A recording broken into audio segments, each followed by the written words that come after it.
స్థానిక సంస్థల ఎన్నికలకు బీసీ కమిషన్కి ఇక లింక్ అయితే అయ్యింది.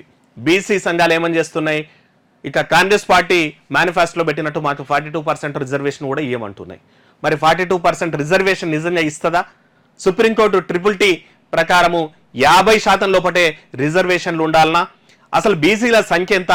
బీసీల కులజనన నిజంగా చేస్తారా? ఎందుకంటే మనం ఈ మంత్ ఎండ్ వరకు కూడా బీసీ కమిషన్ పదవి గడువు కూడా ముయ్యబోతుంది. దానికి ప్రస్తుతం ఉన్నటువంటి వకలాభరణం తర్వాత ఆయనతో పాటు 3 మెంబర్స్ కూడా ఉన్నారు.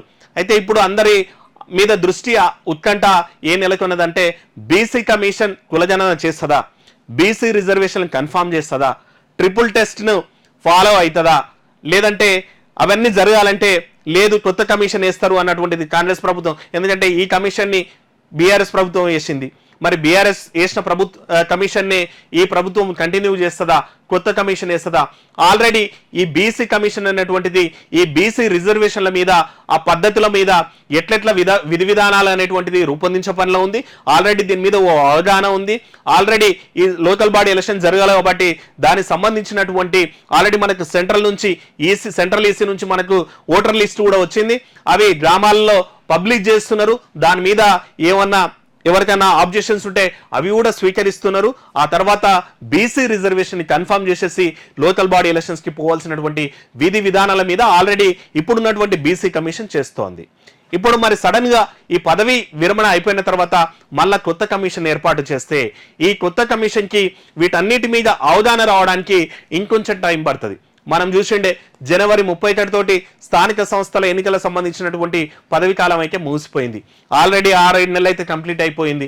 ఇప్పుడు గ్రామాలు అభివృద్ధి చెందాలన్నా సరే, గ్రామాలకు సంబంధించినటువంటి సెంట్రల్ గవర్నమెంట్ గ్రాంట్స్ రావాలన్నా సరే సర్పంచ్ ఎలక్షన్స్ అయితే కంప్లీట్ కావాలి.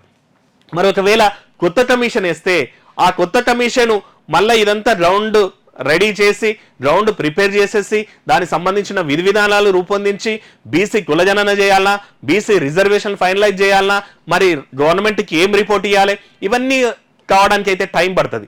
ఇట్లాంటి పరిస్థితుల్లో గవర్నమెంట్ వద్ద ఉన్నటువంటి ఆప్షన్ ఏందంటున్నారంటే ప్రస్తుతం ఉన్నటువంటి బీసీ కమిషన్ని ఇంకొన్ని రోజులు కూడా కంటిన్యూ చేసేసి ఈ లోకల్ బాడీ ఎలక్షన్స్ సంబంధించినటువంటి బీసీ కసరత్తును పూర్తి చేసి లోకల్ బాడీ ఎన్నికలు కంప్లీట్ చేయాలన్నటువంటి యోచనలో ఉందన్నటువంటి ఓ మాట వినిపిస్తుంది.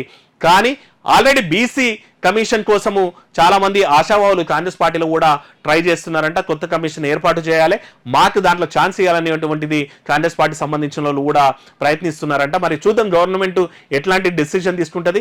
అంటే మనకైతే ఇమీడియట్ గా అయితే లోకల్ బాడీ ఎలక్షన్స్ జరగాల్సినటువంటి అవసరం అయితే కంపల్సరీగా ఉంది. ఎందుకంటే ఆల్రెడీ గ్రామాలలో అభివృద్ధి అనేటువంటిది కుంటుపడ్డది. ఎందుకంటే స్పెషల్ ఆఫీసర్లు అనేటోళ్ళు జీతాలు తీసుకునేటోళ్ళు, వాళ్ళు ఇదే సర్పంచ్ అనేటోడు అయితేనేమో ఇక ప్రజల చేత ఎన్నుకోబడినోడు ఉంటాడు. యానన పలానా గలీలా లైట్ పోయిందంటే అప్పు సపోజ్ చేసి చేస్తాడు గవర్నమెంట్ నుంచి రాపోయినా. ఎందుకంటే ఓటేసినోడు ఊరుకోడు, వాడిని తిడతాడు. కానీ స్పెషల్ ఆఫీసర్ ఏం చెప్తాడు, నేను ఎంప్లాయీని అబ్బా గవర్నమెంట్ నుంచి రాంది నేనేం చేస్తా అబ్బా అని చెప్తాడు. అవసరమైతే 2 రోజులు ఊరి కూడా పోడు. కానీ సర్పంచ్ అనేటోడు అయితే ఊళ్ళనే ఉండాలి. వాళ్ళు తిట్టే మాటలు భరించలేక ఏదో చిన్న పనైనా చేస్తాడు. ఇట్లా సర్పంచులు లేక దాదాపు 6-7 నెలల నుంచి అయితే తెలంగాణ గ్రామాలనేటువంటిది పాలన అయితే కుంటుపడ్డదన్నటువంటి విమర్శలు ఉన్నాయి.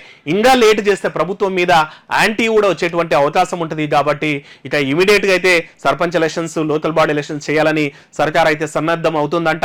ఇట్లాంటి పరిస్థితుల్లో మరి కొత్త కమిషన్ వేస్తే అయితేనేమో ఇంకా లేట్ అయ్యేటువంటి అవకాశం ఉంటుంది. కాబట్టి పాత కమిషన్ తోటే పోతారా అనేటువంటి మాటలు కూడా వినిపిస్తున్నాయి. మరి నెల తర్వాత మనకు దీని మీద అయితే క్లారిటీ వచ్చేటువంటి అవకాశం ఉంటుంది. లేదంటే పాత కమిషన్ లోని కొద్ది మందిని అట్లే అంటిపెట్టుకొని మరొకరిద్దరిని కొత్తోలను పెట్టేసి ఈ బీసీ కమిషన్ పనులు చేస్తారా అనేటువంటిది తెలియాలంటే ఈ మంత్ ఎండ్ వరకు అయితే వెయిట్ చేయాల్సిందే.